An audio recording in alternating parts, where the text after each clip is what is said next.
Good evening, everyone. My name is Christine Hughes, and I'm proud to serve as Dean in the Faculty of Pharmacy and Pharmaceutical Sciences. It's my pleasure to welcome you this evening to the inaugural Dr. John A. Bachynsky Lecture in Pharmacy.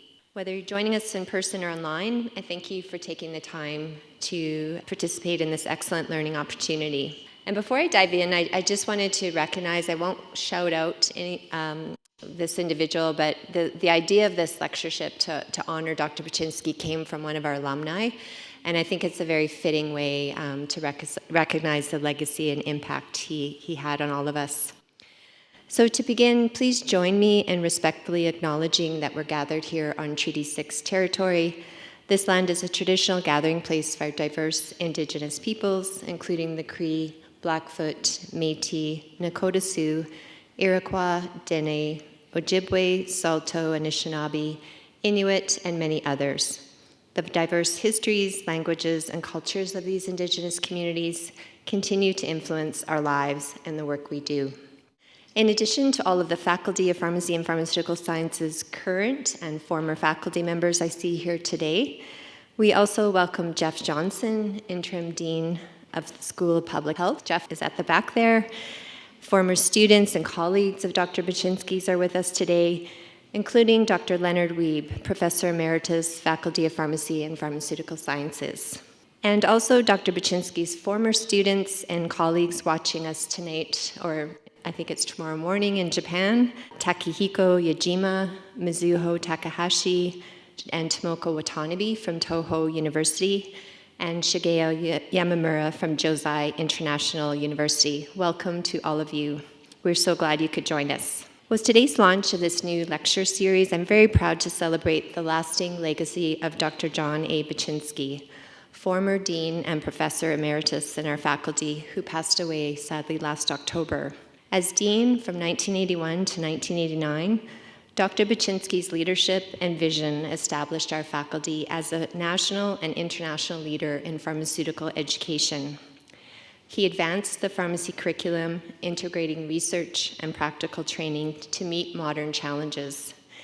He had a profound impact on the strong reputation of our faculty, on policy making in Alberta, as well as nationally, and most of all, as many quote, Dr. Bachynsky had a considerable impact on people and served as a valued mentor to former students, alumni, and colleagues around the world. So echoing that transformative nature of his contributions, today we are so fortunate to have as our guest Dr. Karen Farris, who will be speaking about how technology like AI and apps is transforming our approaches to medication adherence, and most importantly, how we can use those tools at our disposal safely and effectively. Dr. Farris is Charles R. Walgreen III, Professor of Pharmacy at the University of Michigan College of Pharmacy. She serves as a Senior Associate Dean in the college, and she's also the Executive Vice President of the Roe-Chai Society. Between 1993 and 2000, Dr. Farris was an Assistant Professor and became Associate Professor here in the Faculty of Pharmacy and Pharmaceutical Sciences at the University of Alberta, and a very much treasured colleague.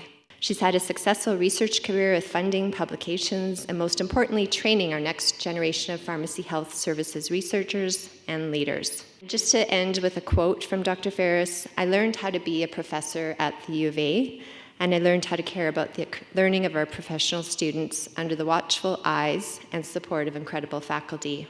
Dr. Farris says that one of the most best things she did was serving on FEC. So for those of you who don't know what that is, it's Faculty Evaluation Committee, which triggers a little trauma for many people, as a young faculty member, and literally saw the expectations of faculty in action. This is also where she learned one of her favorite words to this day. We were just talking about it, penultimate, along with other Canadian vernacular. So please join me in giving Dr. Farris a warm welcome.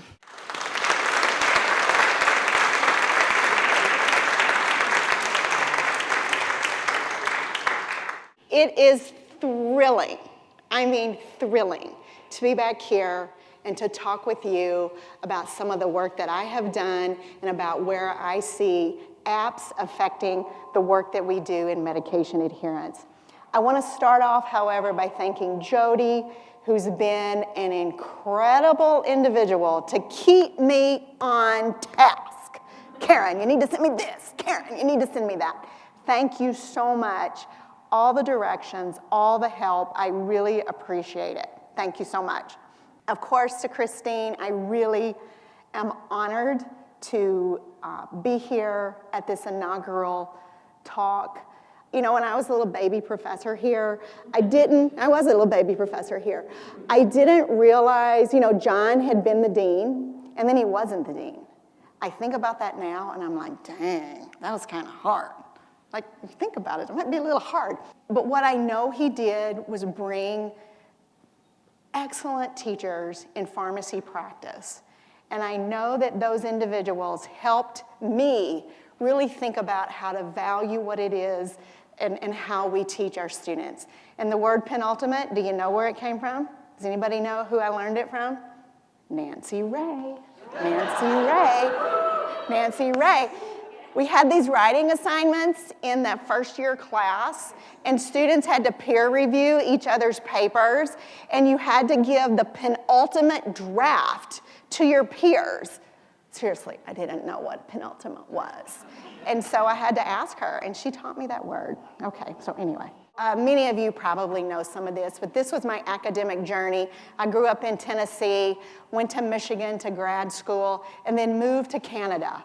And it's like, whew, that was a bit of a change in this southern little missy, you know, talking weird, everybody making fun of me. It was an incredible adventure, personally and professionally. It was tremendous. And when I said it really taught me how to be a faculty member, I am so sincere about that, and taught me how to value and balance the research, because that was so strong here at the U of A, but also with the pharmacy practice instructors who were here. And they really taught me how to bring that together. So I'm just so grateful that I had this time here. So we moved here, and I knew it would be cold and snowy, but the very first picture on the left is our little baby dog, J. Paul, and the snow is taller than he is. I did not quite expect that much snow, but you know, we got over it. I did try to learn to cross-country ski, Greg and I both. There we are hiking. There we are with our other little dog running around with little booties on, right? You gotta have booties in the winter here, or your little dogs are like, yee, yee, yee. Yeah. So, great times, wonderful colleagues, great friends still here today. So this is what I'm going to try and achieve tonight. We are going to have a quick foundation in just some principles of medication adherence. Then I'm going to move toward talking about what we're seeing in apps today. And I'm going to talk about the different reasons for adherence, non-adherence, and then how that relates to the apps, or importantly, or not. And then we're going to move towards thinking about what we're doing, particularly with machine learning these days. And as we go through each of these with apps and with AI or machine learning, I'm going to be using some of our literature to provide a case study, not really a case study, but just to exemplify and show you what it is that we're doing these days in the research world. I want to start out with this and just say, like, who, what, how are people watching us use medications? Because they are. You all know I am from the US. So the payers are certainly watching. But even your payer is watching. Alberta Health or Blue Cross, they're watching what's going on with the meds. How are they doing that? Through the insurance claims, exactly right. What are they watching? Well, it kind of depends. Like, did pharma give them some money to watch something? Are they interested in changing something on the formulary? There's a lot of different reasons they might be watching. Hopefully to improve human health. But, you know, there's lots of different reasons. I see some people going like this. So, you know, or might be being a little cynical, I don't know. Again, who's watching? What are they watching? And so we're going to come back to this at the very end, and I think we're going to have a bigger picture of thinking about it than just prescription claims.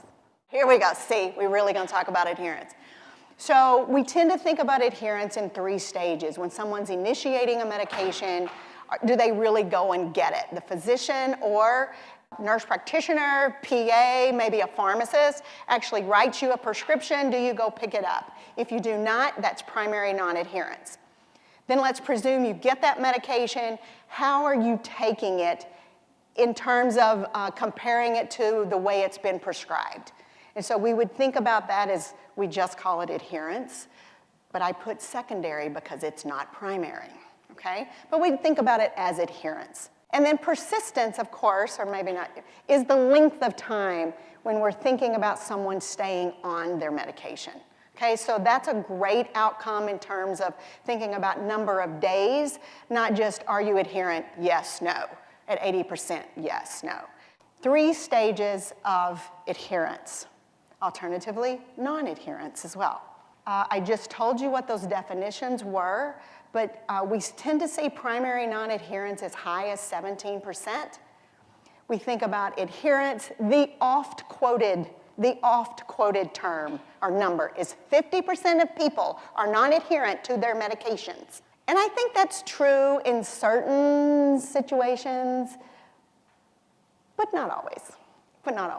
I think that could be a high estimate, to be quite honest. I don't know, there are people in here who probably think about that as well.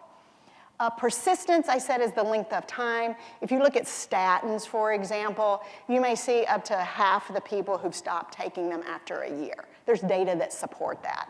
But certainly that's going to be kind of all over the place as well. But we think about these 3 terms. Importantly, we also think about different kinds of measures for non-adherence. So we've already talked about claims, and we can calculate a prescription days covered or a PDC.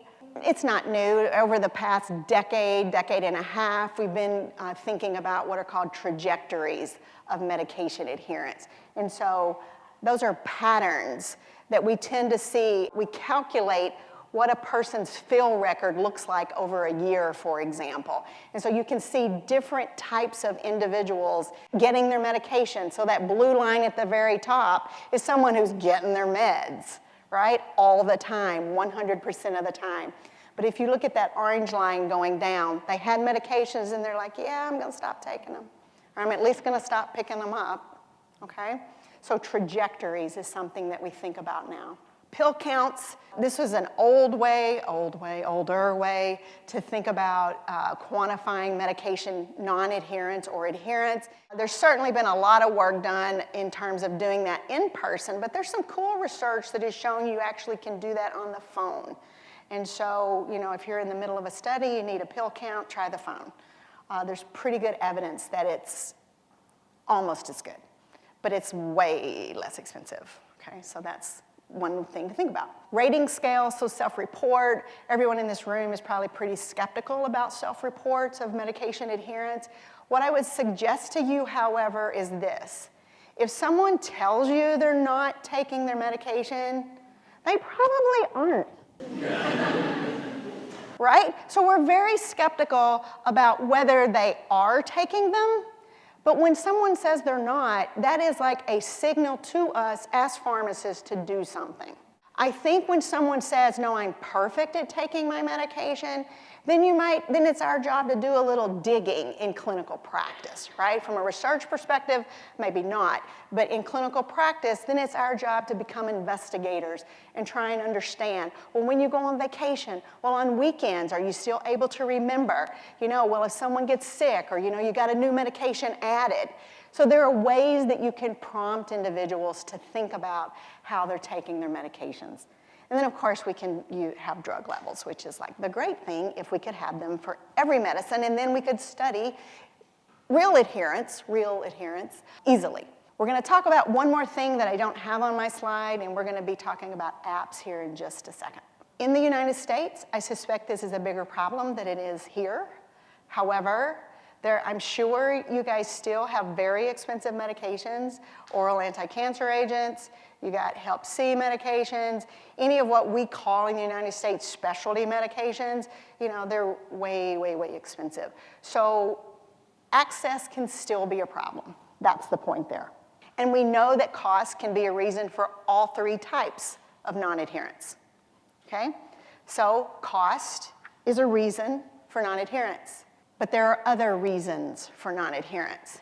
And if there's anything I want you to walk out of here today to think about is, know that it's not just forgetting, okay? People forget to take their meds. Yes, they do.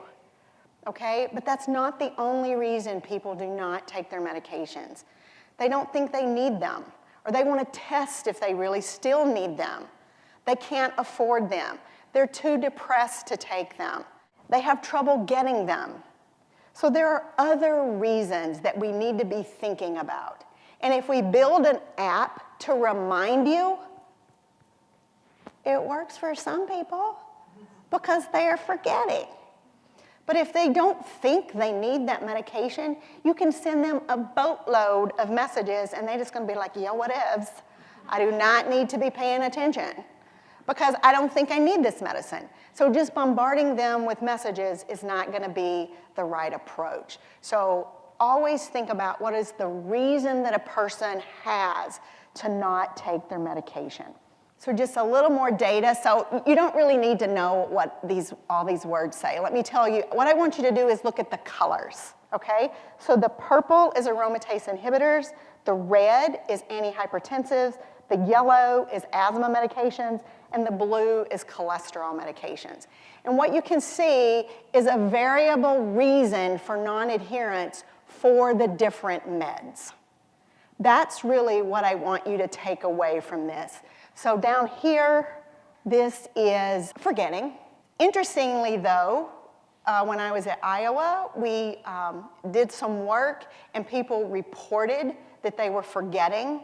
But when we looked at individuals, when we looked specifically within some subgroups, there were individuals who were forgetting who had low necessity beliefs. So there are still differences in necessity, even though they're saying they're forgetting. They just want to tell us they're forgetting, but they really don't want to take the medicine. So again, being that investigative pharmacist. All right, so forgetting, don't have the money to pay, concerned about side effects, pharmacy was out of the medicine. This is all about, do I really still need it? Can I stop it? Will I be okay if I stop it? These are physiologic problems, and then this is not sure how to take it. The point is, different reasons, different meds. All right, so we got reasons, different reasons for different meds. Everybody with me? Awesome, okay. What I've told you so far is, I'm just going to repeat it again. There are different reasons for non-adherence. It is not just forgetting. It can vary by drug. And I would even say to you that I think within a person, I can want to take this set of meds, but not these set of meds. So vary by drug and by person. And that most of the work to date has focused on adherence, like that secondary adherence bucket, not primary adherence so much. And then a lot more work, more recently, is looking at persistence. That was our foundation in adherence, non-adherence. Okay, we're going to be moving on. So this is the number of studies over the past decade or so that have mentioned adherence and apps, which is in blue, and adherence and AI, which is in yellow. Okay, so we're seeing apps go down, and you'll see why as we get through that, and you're seeing AI go up, which of course also makes sense. Do we beat people over the head with a stick to tell them to take their meds, or do we try and give them some adherence aid and support them? That's really what that says. So in theory, an app is an aid, sort of. So let's talk about apps. Who remembers where that came from? There's an app for that. It was a TV commercial with iPhones in 2009. I'll just tell you. So it's been a long time. There's an app for that. Okay, so if we think about medications, so tonight, tomorrow, the next few days, whatever, go to the Google and put in medication and apps. And I promise you, you will get all these returns that are like the top 10 apps for not forgetting your medication. Everything is forgetting. Most things in the market are about forgetting. That is not true on the research side, and I'll show you some of that here in just a second. But you can see most of the apps that we have, they talk about managing your medications. You get reminders. There's adherence tracking. So you may have to push every day if you've taken your medication. They give you medication information. They'll give you a med list. They may give you, oh, you could get this cheaper drug here at this pharmacy versus another pharmacy. They may have a pill identifier. You can read all that. There are, of course, health apps that may also include medications. You can see the different health apps there. This was just to give us an overall big picture. There's an app for that. However, you live in Canada, and there's lots of snow. There's no app for that. No app for shoveling the snow. Now, you can get your snowblower like we finally got when we moved to Michigan. As faculty, talking to you faculty now, it is so important that we think about what makes a good app. And I think that we begin to think about that and help our students understand what makes a good app. Because patients are going to come in, ask them, talk to them about these adherence aids. And we need to help our students understand what a good app really is.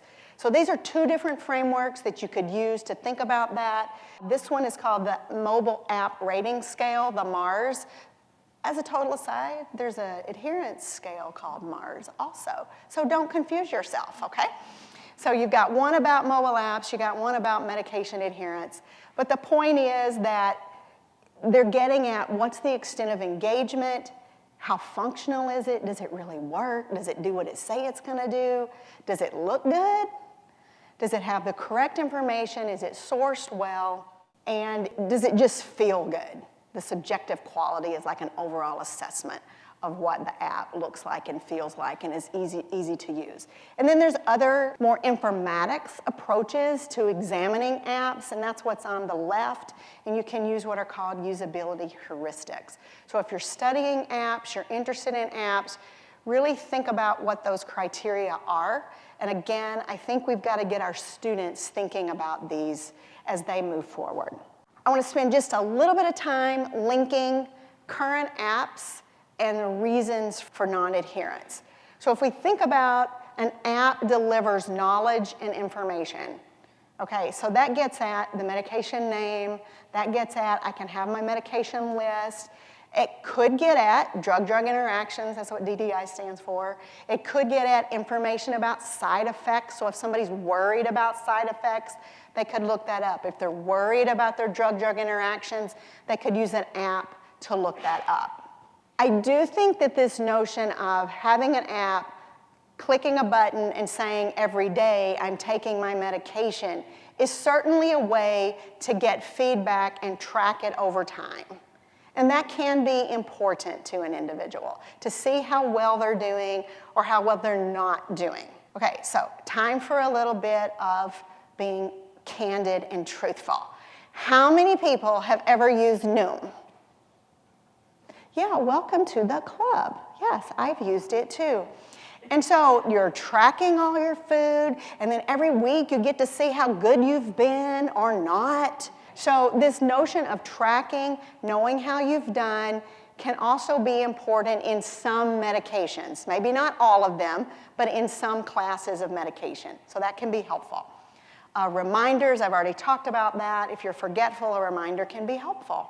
The other thing that all the apps do, or many of the apps do, is enable you to share your adherence tracking with your provider. So that's a good thing. That's a good thing. We're going to talk about problems with that towards the end. And it's possible that an app is built to provide two-way communication. The vast majority that are available commercially, you are not talking to a pharmacist on the other end, the vast majority. You're talking to no one on the other end. Okay, so the ones that do incorporate two-way communication can help that relationship, possibly, with a provider. So just real quick, thinking about all those different reasons for non-adherence and what the apps are doing, it's a lot about knowledge. It's some about tracking and some feedback, but not a whole lot more. Let's look at a review. So this is a review of 14 studies that looked at different apps for managing chronic medications. So you go Google medication adherence and apps, and you're going to see review studies about hypertension, type 2 diabetes, depression, heart failure, bipolar, asthma, COPD, all the diseases, okay, not all the diseases, but many diseases that patients are facing in the ambulatory setting, okay? But I chose chronic medications because we're gonna look at a set of people who are taking more than one type of medication. So in this set of 14 studies, number one, they had different outcomes. So you should all be going, I don't know how good that evidence is gonna be. They had different features in the app. That's the last bullet. They had different features in the app. So again, you should be going, how good is that evidence? I don't know if they're all different. What they showed, though, is that we can improve adherence. The Cohen's D was 0.4, which is like, it's okay. Like, it's fine. You really want it to be 0.8 or higher. So 0.4 is fine. Low to moderate impact. So the apps helped, but we don't have a lot of confidence in these results because of the heterogeneity in the apps, the heterogeneity in the outcome measures. They're just too different, and so there's too much noise to really feel confident that that change in medication adherence was solely due to the app. We have some evidence, okay? And we do. So I'm gonna move us to thinking a little differently about apps, though. This is another review, and it screened 60 apps. And you can see them in different disease categories, depression, type 2 diabetes, you can see all that. And what is here is the quality of the app. Remember that Mars I talked about? That's what this is, a 5-point scale. So 3.5, well, you know, that's okay, it's fine. It's not horrible, it's fine. Depression's better. Okay, they're all in the 3s. Then the other scale, which I don't even know how to say it, the abacus. The bottom line from that scale is that in research, we have a set of what are called behavior change techniques, BCTs, as we call them, BCTs, behavior change techniques. And so it's not just reminders, but it's goal setting, it's alternative goal setting, it's do I actually know how to use this inhaler? Here's a person showing me how to do it. Am I able to practice doing it? So there are many behavioral change techniques that we can use to improve how people use their medicines. What this shows you is that in multimorbidity, on a scale of 0 to 21, the average was 12. So those apps included, on average, 12 behavior change techniques. And let me be candid, that's pretty good. Because let's look at osteoarthritis, 4. Hypertension. Like, I'm not as concerned about hypertension and osteoarthritis because I'm like, okay, they're gonna take a few medicines. I might be being not clinical enough, and y'all can correct me. But type 2 diabetes, that's a lot of meds. Heart failure, that's a lot of meds. And the behavior change techniques were 7 on average. So I'm just wanting you to think about in the apps, as I've said over and over now, it's more than reminders, and we need to be building apps that have more behavior change techniques. That's the point of this slide. This just says the exact same thing, just in cancer care. I do work with OAAs, this says the exact same thing. So the examples of behavior change techniques in red, identify barriers to self-management and problem-solve plans to address them. Out of these 39 apps was in 1. So the ones in red were in like hardly any of the apps. But we know from research that these are the behavior change techniques that we need to be using to help people manage their OAAs or their chemo and their adjuvant meds to manage their cancer. And we're not delivering the right kinds of support through the apps. That's what this says. A bunch of pharmacists in this room. What is that? What? Thank you. Mechanism of action. So it's kind of like the behavior change technique. We give an app, and it improves blood pressure. How? How did it do that? I give you an app on my phone. Oh, your blood pressure goes up. There are so many different ways that that app could affect an individual, whether it's their medication adherence, their diet, their exercise, their psychological state, getting other conditions treated. And we really do not know how apps work. That's the whole point of this slide. If we're going to continue to use apps, we have to think about how are patients engaging with the apps. How many times are they clicking if you make them do that, which is, okay? How many times are they sending back a message? How many times are they taking their own blood pressure? We need to come up with measures of engagement with the apps. And it's not just, I read all this.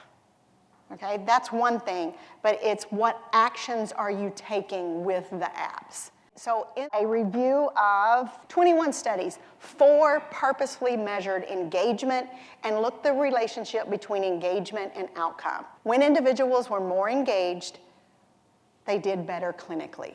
So when we are investigators, when we are pharmacists thinking about the apps, we need to be thinking about how that app engages an individual. So let me just summarize real briefly everything I've told you about apps. They can improve adherence a little bit. They provide reminders, they provide tracking, they provide feedback, a way for you to tell your provider how well you're doing or not. What they aren't doing very well is connecting behavior change techniques and engagement to the outcomes. And if they did that, then maybe that Cohen's D would go up. Maybe they would have more impact. So that's why I'm talking about behavior change techniques and engagements, is so that we can have better apps that are more compelling to the user. Apps. So I think they're fine, but there's so much potential. Just wait, here it comes. So excited. It's time for the AI. It's time for the AI. All right. Everybody been listening to the podcast? You know what all the different kinds of AI are? Like your machine learning gurus in here. Who's a machine learning guru? I got a machine learning guru? Not one? Maybe somebody online is a machine learning guru. If you are a young student in this room and you want to become a researcher, get on board. Get on board. This is where you need to be thinking about moving your analytic approach is including machine learning, including AI techniques. Become an engineer's best friend. But then you gotta learn to talk to them. And that's a whole bunch of stories that I've got. I really have some good stories about working with engineers. And they're good, they're just funny, because you're just like, what did you say? I don't know what you said. This cartoon is so appropriate, right? Yeah, I got a little hard drive there. Okay, that's why I showed it to you. I have 3 slides where I'm just going to talk in general about AI. And then we're going to get to some examples about what's going on in the world of adherence. What this shows you is the intersection of what the machines can do and what the human is going to do. So over here, we are nowhere here. We are nowhere here. No. We are kind of here, though, where we have adaptive algorithms, machine learning approaches that give information to clinicians to make decisions. That's what this is. Up here, this is like CDS, so clinical decision support, drug-drug interaction. Here you go, pharmacist. I did it for you. Here's how important it is. You don't have to think about it. Here you go, pharmacist. That's what this is. And then automated intelligence. I was struggling a little bit to figure out an example. And I'm going to throw one out here, and you can be like, I don't know about that, Karen Farris. It might not work. So it says, automates existing clinical tasks. So getting someone's blood sugar.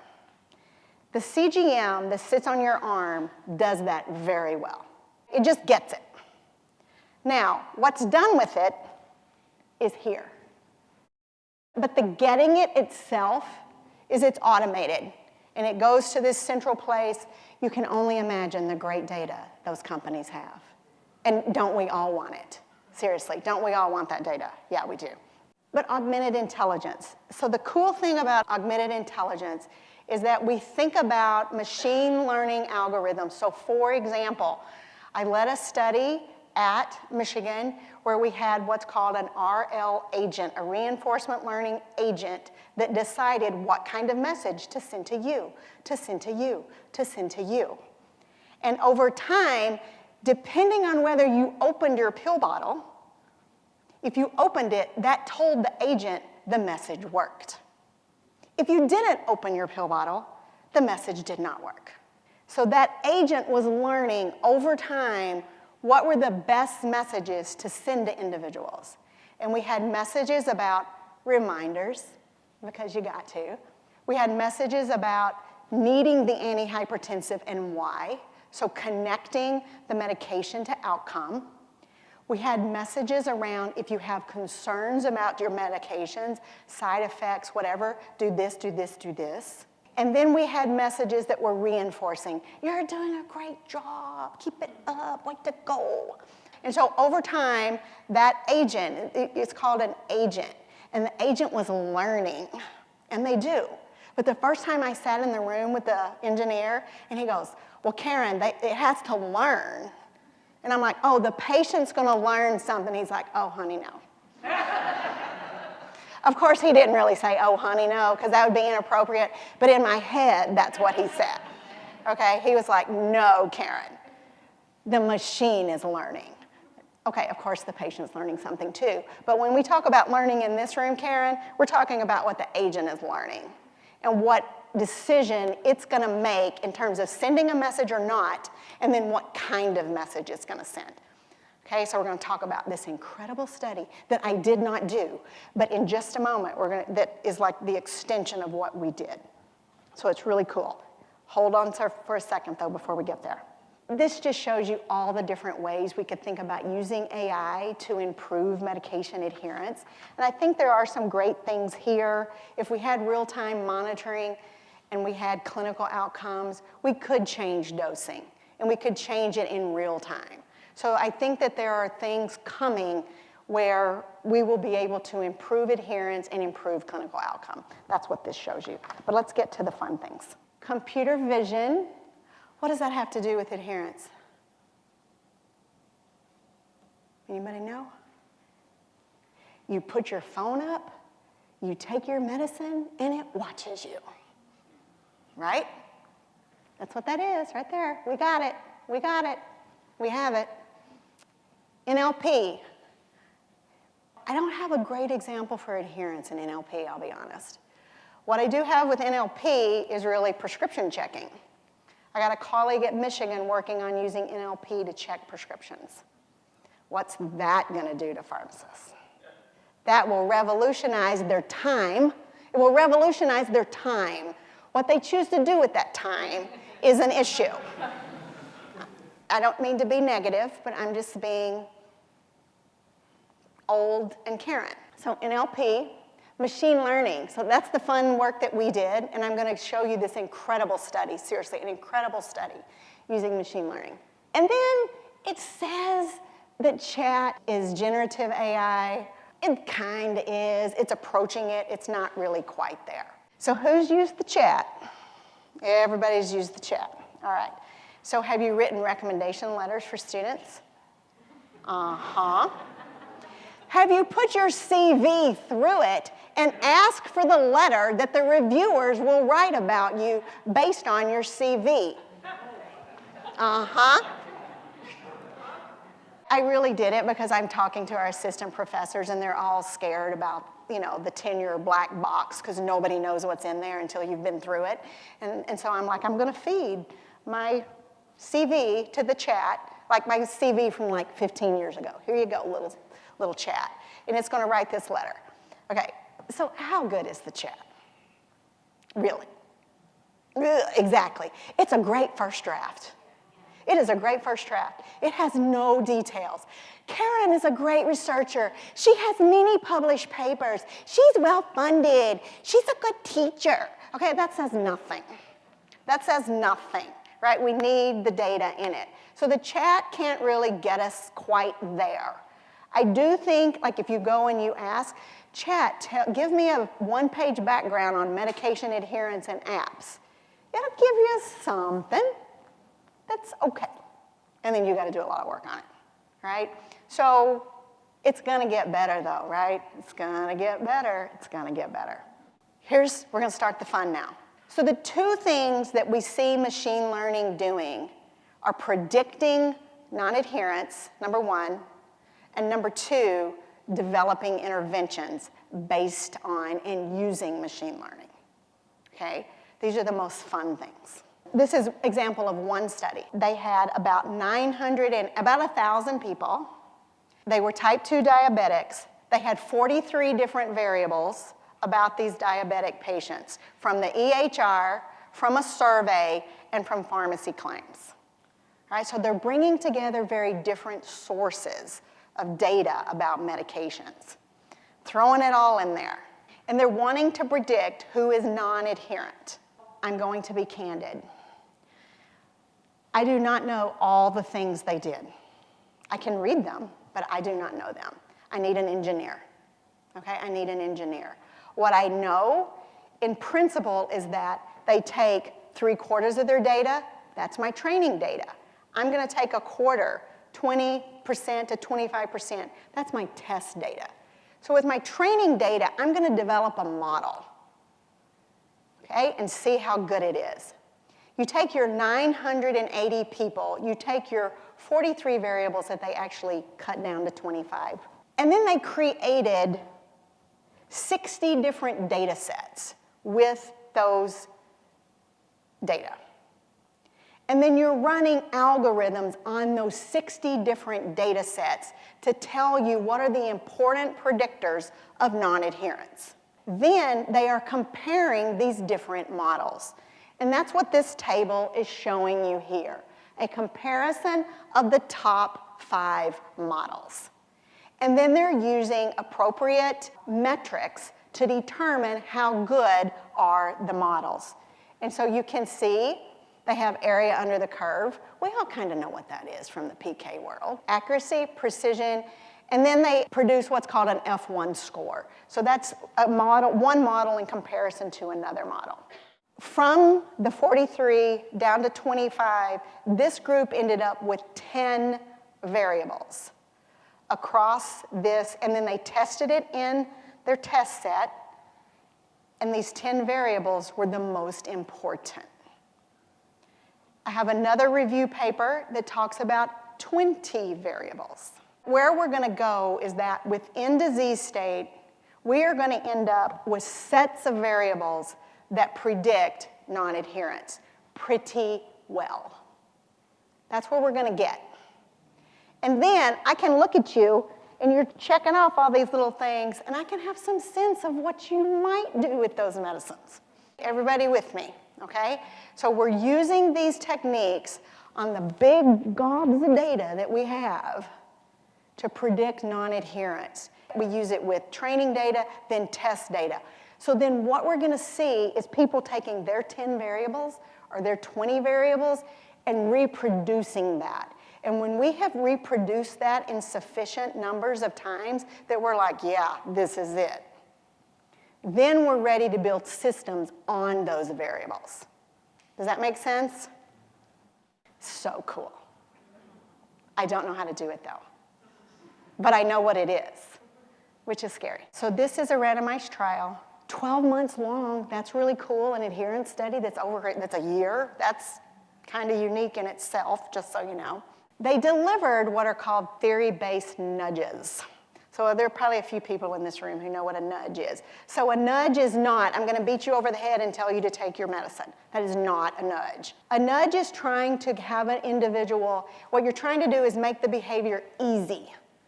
You don't wanna make it hard for them. And so you're helping them set up their environment so that it's easy to take the meds. You're helping them to use adherence aids so that it's easy to take the meds. That's what nudges are. So there's books about nudges, okay?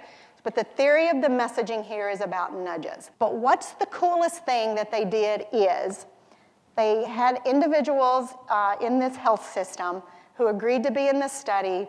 They did a survey on them. They had their EHR. They had their claims. They had their social determinants of health data.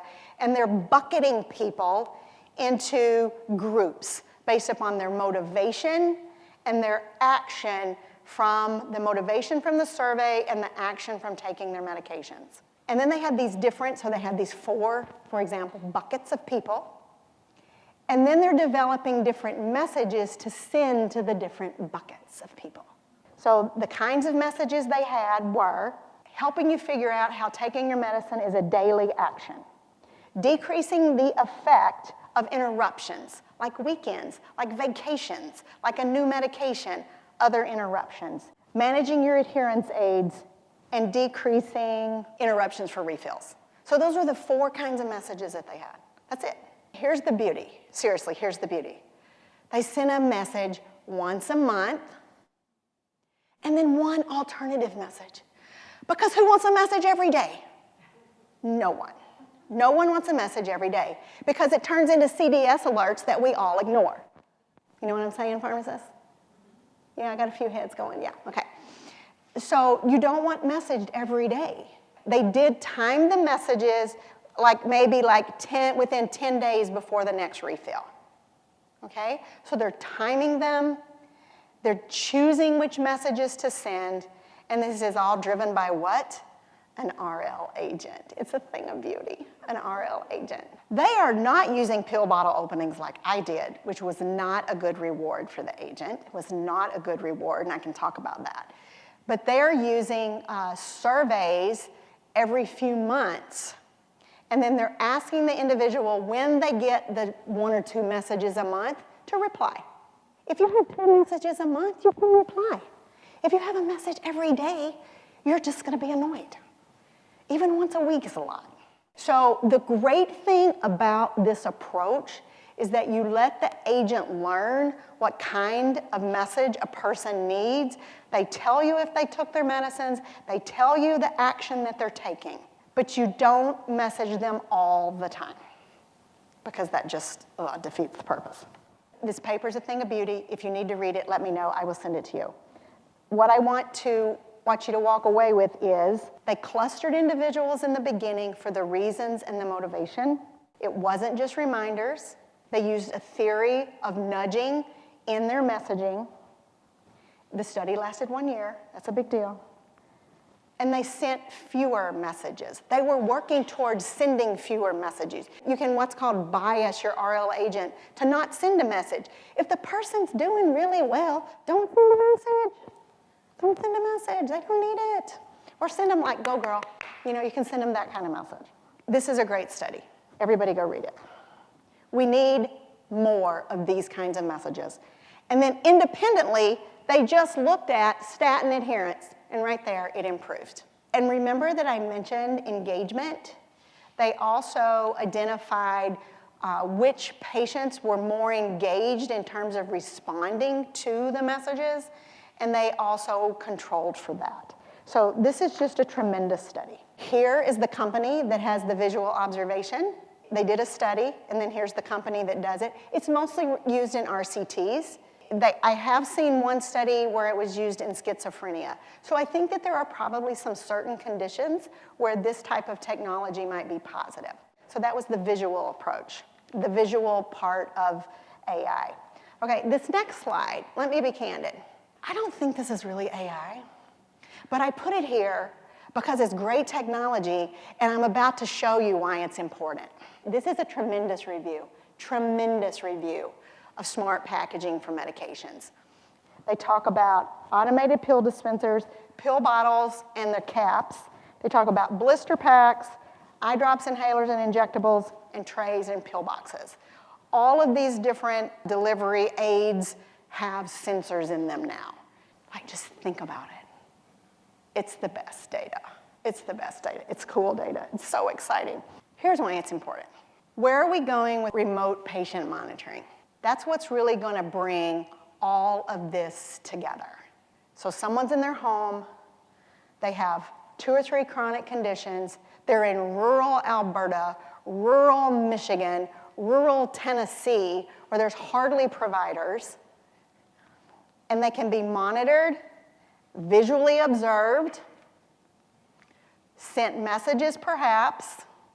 This, in my view, is your use case for remote patient monitoring. The literature said these, And then I'm just like, yeah, but these, and I'm going to talk about this one in a second. And then here's the impact that we would hope to see.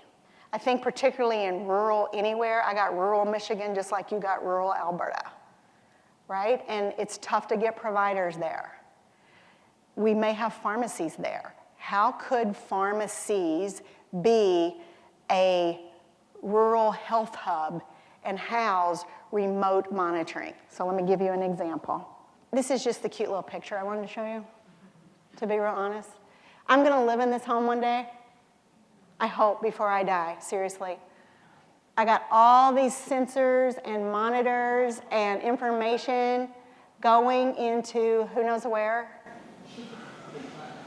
The cloud, hopefully protected. She's going, that's not happening in my house. That's what she's saying. And then the data are integrated with our AGI algorithms. But then look, it's a person. It's a person. It's augmented. This could be a pharmacist in rural Alberta, rural Michigan. Not in southeastern Michigan where there's like a boatload of pharmacists, boatload of doctors, boatload of everything. That's not going to work there. But in certain areas, and maybe in certain disease states, it would work, even in an urban setting. This study is to convey to you that they had remote monitoring in a health setting. This is a technician that's helping this person at the site use the monitoring. So the monitoring is not in their home like it is here. And here it's monitoring and then a telephone call. So when we ask older adults what they wanted, you know what they did not want? What did they not want? No, they hated this one. They hated the phone. They're like, no, don't make me do the phone. They actually like this one. And the reason, so, think about my mom using remote technology in her house. It ain't gonna happen. Me? Yeah, probably. You, 40-year-olds, 20-year-olds, oh yeah, it's gonna happen, right? But until we're here, I think this is an incredible strategy to begin to think about. How can you have a community center? How can you have a physician office? How can you have a pharmacy with these remote monitoring, with this technology, and they have a technician that helps them, and then they're sending that information to a specialist here in Edmonton or a specialist in Ann Arbor or wherever. So what we know is that seniors wanted this, and this is okay if they can manage the technology. If it's really put it on, push a button, that's great, but we all know technology is not always that way.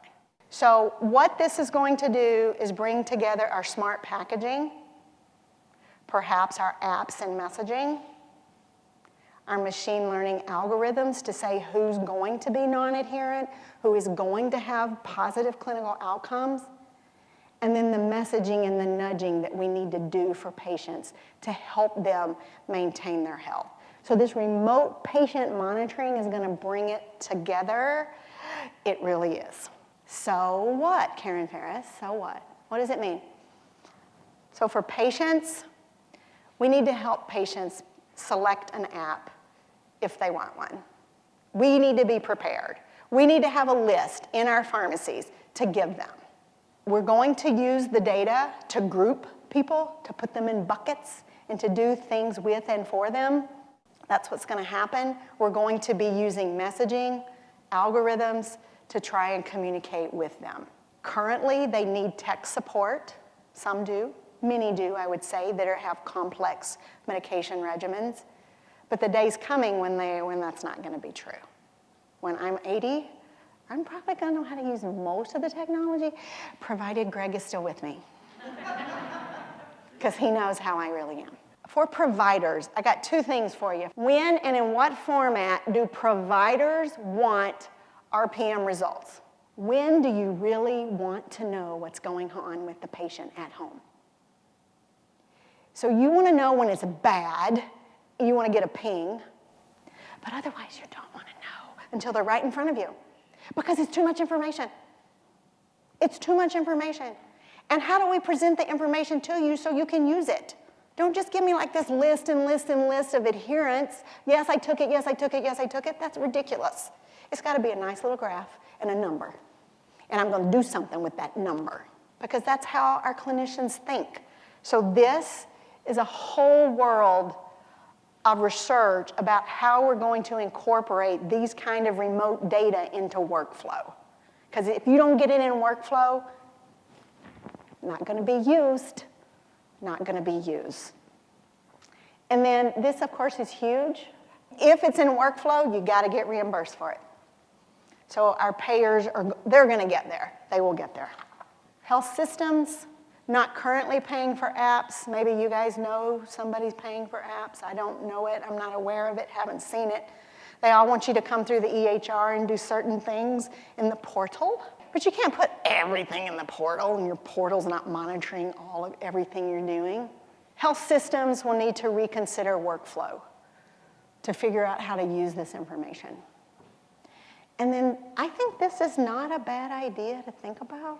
Like that remote monitoring in a pharmacy in a rural area, and patients go there and have different assessments done. I don't know, something to think about. I think it could be good. Finally, for faculty, let's teach our students how to evaluate technology. They are going to have to not be afraid of data, folks. They cannot be afraid of data. And I would say our students at Michigan still are a little afraid of data. They're like, whoa, that's too much.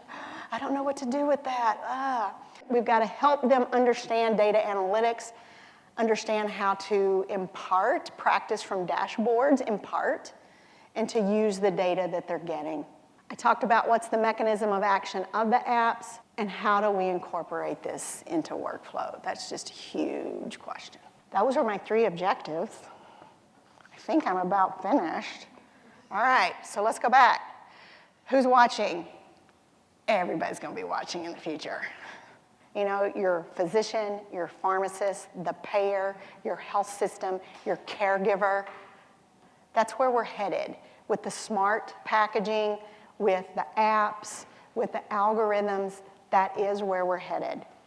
And I think that's not a bad thing. What we definitely need to make sure is that the reason is for human health. In the United States, it's going to be to deliver less expensive care. It is. We're not ashamed to say that. I'm not saying you're ashamed to say that either, but you just don't think about it the same way Americans think about cost. I think that remote patient monitoring brings all of this together, and many people will be watching the meds. I hope I've given you this broad overview of adherence, what the apps are doing. We have so much potential with AI. It's so exciting. I was just talking yesterday to a colleague at Michigan building a new app for helping people maintain their thiazides. And we were talking about, maybe they could have a drug holiday like every other weekend, not take that thiazide so they can go have fun and quit voiding, Are there ways to think about taking medications differently? And if you want to have it, that's a little different. It wasn't for hypertension, just so you know. It was for something else. So all you hypertensive people, don't go crazy. It was for another reason. But really, 5 days a week is not bad. Let's just be honest. I wanted to give you a sense of where we are, where we're going. And thank you for having me. I'm ready for questions.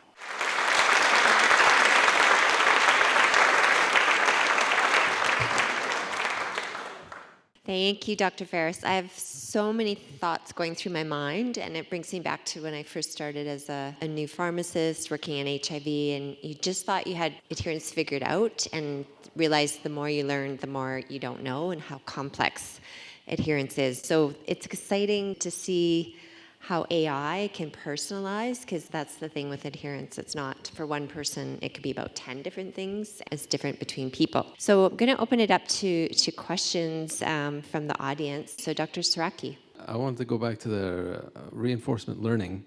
And you were talking about the reward of the agent. Mm-hmm.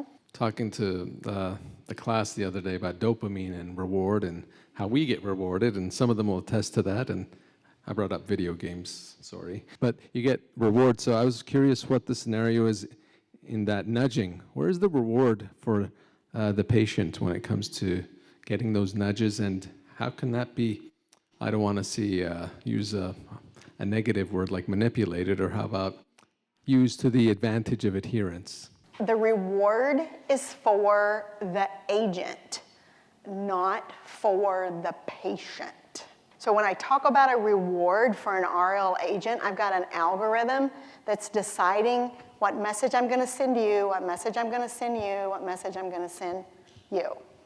And depending on what you do when you get that message, you click yes, you click no, whatever the response is they built into that message, then that tells the agent if that message was effective. So the reward goes to the agent, and the agent is learning, was that message effective for you or not? And so across many people, over lots of time, it learns what messages to send to people. So when I say reward, I apologize, I wasn't clear about that. It's the reward to the agent. And so in the study that I did, we actually used a MEMS cap, and it was a pill bottle, like it was the opening. And what I would say to that is, it's too frequent. Like they're opening all the time. They're opening all the time. And you just go, duh. Like, why did you use that? Well, because we thought it was, I don't know, it's what we thought we should do. And it was wrong. It was wrong. The next study that a friend of mine did that was not focused on medication, his was focused on pain management, he used a step counter. And the reward for their messaging was number of steps that a person was doing that week. So you think about different kinds of rewards for the agent to know if the messaging is effective. It's a little different than the reward for the patient. You have to think differently about it, that's for sure. Because I was like, patients are gonna learn. No, I mean, they do, but that's not the purpose. I think there's an online question. I'll just read it. Maybe it should be like good drivers and car insurance. You pay less if you are a good driver. You can pay less for meds or health insurance if you are more adherent. So your thoughts on that? So that's going to come from behavioral economics, right? And so we're incentivizing individuals to be good patients. I come from a more social psych perspective about what motivates an individual rather than a monetary behavioral economic perspective, but there are probably varying views here. When that reward goes away, you just have to think about, will that behavior be maintained? So as long as the prices stay low for good adherence, will a system keep doing that? Then that probably will work. I would agree with that. You just have to think about when the monetary motivator goes away, what happens to the behavior. So that's an external motivation, right? But when you have an internal motivation, we think of that as being able to sustain behavior over time.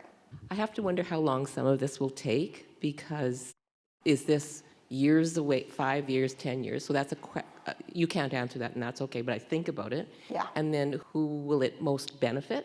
Because those of us that are in our 60s, I might not like that type of system. Those that are 80 will definitely have some problems. So, I mean, it's the younger people, they'll be just fine. Correct. Where do you get the best bang for your buck?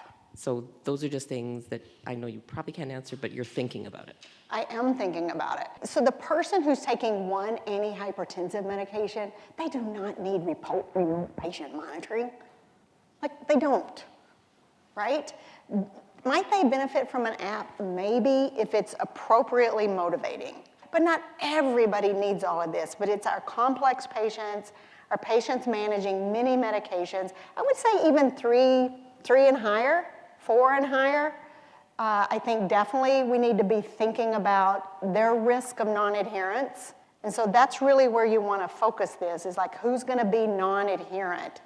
And so if we're thinking about the smart packaging, the algorithms to know who's non-adherent, and the way we're going to interact with them, it's going to be people who are non-adherent.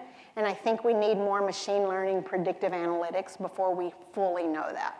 A slight concern I have is, it's not slight, it's pretty big actually, is who in the market is going to own this remote patient monitoring? Like, we have a company right now at Michigan delivering some of this. So it's blood pressure, heart rate, pulse ox, weight, and what? Med reminders. Okay.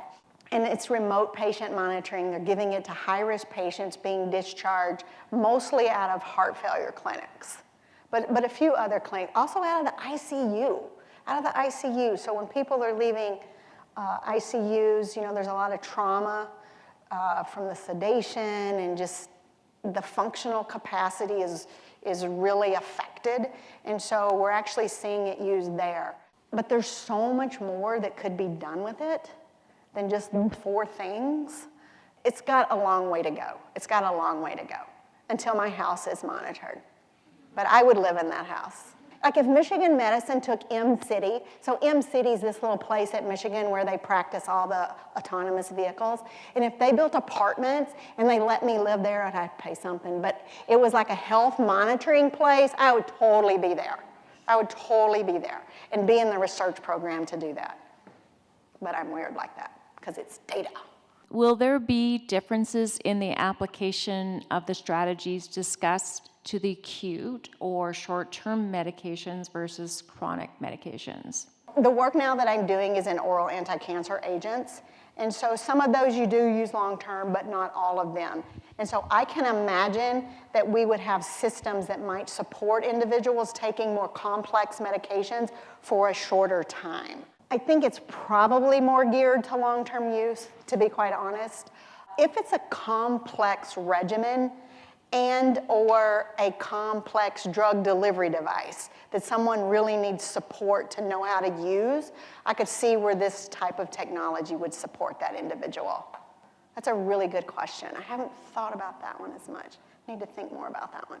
Here comes Lisa. In this building, they actually tried to design a smart apartment. And they looked at the different elements, and that was like 10 years ago they did that, or 5 years ago. And Cheryl Sadowski knows more about it. My question, when I talk to students about AI, they get really nervous. I don't believe pharmacy is going anywhere. I believe we're really a key player in the field, but they're nervous. How do you talk to students about that? I know that's not quite where your lecture is, but... But I'm old. No. I mean, I have some experience teaching a long time, thinking about it. Yeah, I appreciate it. We really have to talk with students about what they're going to do in 20 years, in 30 years is different. In healthcare, I am pretty certain we're going to be at augmented, where we've got these great systems pushing us information, whether we're pharmacists, physicians, dietitians, physical therapists, whoever, pushing us information that we are then using to take care of patients. And the care of patients is not going to go away. The care of patients is not going to go away. And the complexity of medications is going to increase. Until we can take 10 meds and put them in one package and everybody takes 1 pill a day, which, that could happen, folks. That could happen. Fewer pharmacists then. But then you're going to be figuring out, how do I build the pill? I just think what you're going to do is different. I won't be here probably in 30 years. I wish I would be, just to see what's happening. You guys can send me messages or something, I'll be in some, I don't know where, anyway, whatever. It's thinking about being adaptable, taking your skill set and thinking about what your skill set is. So your skill set is not just knowing drugs, it's knowing that, but it's also knowing patient behavior. It's knowing how to work in a team. It's knowing how to use the technology. And so taking that toolbox and adapting it over time is what we've got to work with our students to be able to do. Not just say pharmacists are going away, because they're not. They're not. But what they do is going to change. I just had a question. I guess it kind of ties back to what was mentioned earlier about adherence, medication stuff being more beneficial to certain demographics. So obviously one of them would be with the elderly populations. Another one could also be like those with poor socioeconomic status, especially when you mentioned with the apps and right now it might be free, but down the line it may not be. How do you see that being able to be implemented to them? Would that be something subsidized by the government? Is that something pharmacists would have to take on, or how would that work to still get them that care? I think that if the research can show benefit in terms of certainly short-term outcome, payers will step up. I'm just going to say it this way, where your government is on the hook for the long-term outcomes, they should want to be working on things right now. And they're paying right now for inpatient care, right, for the acute side of things. Well, and for the ambulatory side, not necessarily the meds. If they can have that long-term vision and you can, not vision, responsibility and accountability to patients, and we can show that this type of technology will keep people out of hospital. That's cheaper. It will keep them alive longer, is also more expensive, but that's still a good thing. I mean, I'm being honest, but it's still a good thing. I don't know who's gonna pay. I'm just gonna be honest. I don't know who's gonna pay. I think there will be disparities around. I do think there will be disparities around technology and its use. So this is another problem in our disparities world. And I think that will come. My question is how you see the technology linking with that personal relationship with the pharmacist. And you talked about the care, and I'm really glad that was part of what you were talking about. So how does that trust and that relationship become linked? So here's what's going on in my head. I'm just going to talk about what's in my head, because I don't really have an answer. You know, I think about the trust between a patient and a pharmacist, and that's often built through an interpersonal, face-to-face kind of interaction. We have grown to develop relationships through telehealth. I think that we're moving there. That will continue to increase. And younger generations will be used to that, I think. I think as long as there's still that opportunity for two-way communication, if you don't have two-way communication, none. It ain't gonna happen, nada, nada, nada. But if you have two-way communication, whether it's technology, an app, whether it's telehealth, whether it's in person, I think you can build that relationship over time. And particularly, we know when you help a patient with a problem, then you've really gained some trust from them. There are going to remain those kinds of opportunities to support patients with everything they're having to manage with their health. But I don't think it's all going to be face-to-face. I think there's still some of that, but less and less. The meds are going to be delivered by drones to your house. It's coming. It's coming. I really will be excited when that happens in my house. I'm going to be out there filming it, and I'm going to be like, yeah, I told ya. I mean, it's in Africa now, right? It's in Ann Arbor. It's in Ann Arbor. We have our specialty pharmacy delivering meds by drone. Okay, it's kind of cool. But you gotta, you kind of gotta get over yourself and be like, really? Yeah, it's cool. There is a question online, it's actually relevant. When AI can help patient management in terms of meds and conditions, why would we need a brick and mortar pharmacy in the future? It's revisioning, right? Yes. Of where we're going with. We may not need a brick and mortar. Yeah. We may not. I'm still going to think about, I don't know that there'll be a pharmacy. I think there will be a health center kind of place where there's a team of people and you go see who you need to see. I don't know that there are going to be pharmacies with all the meds stocked anymore, and we're going to be using central fill. We're going to be delivering through the mail. We're going to be sending the drones. We're going to be Amazon's delivering them, whoever is delivering them. They're arriving to you, and you're like, yay, it's just like my toilet paper. It's here. Okay, but then you've got to have someone to talk to about that complicated chemical you're putting in your body. And I think we've got to be clear about that. And so that's going to be through technology, it's going to be through texting, it's going to be telehealth. It could be an in-person visit. But I do think we're going to have to reimagine. Drug delivery is going to be not in the body, not in the body. Drug delivery across our prairie and across our countries is going to be reimagined for sure. I think mine is almost more of a comment than a question. When you talked, and when the question was about who's going to pay for it, there's already work going on in Alberta that we don't have enough hospital beds. We can't build a hospital in a day. Our population is exploding, our elderly population is exploding. And so there's been a lot of work actually looking at virtual home hospital. Everything that you talked about today is, I think, exactly the tools that could be used there, because we already have the multidisciplinary teams, including pharmacists, community paramedics, nursing, and physicians. taking care of patients in a hospital bed, which is actually at home.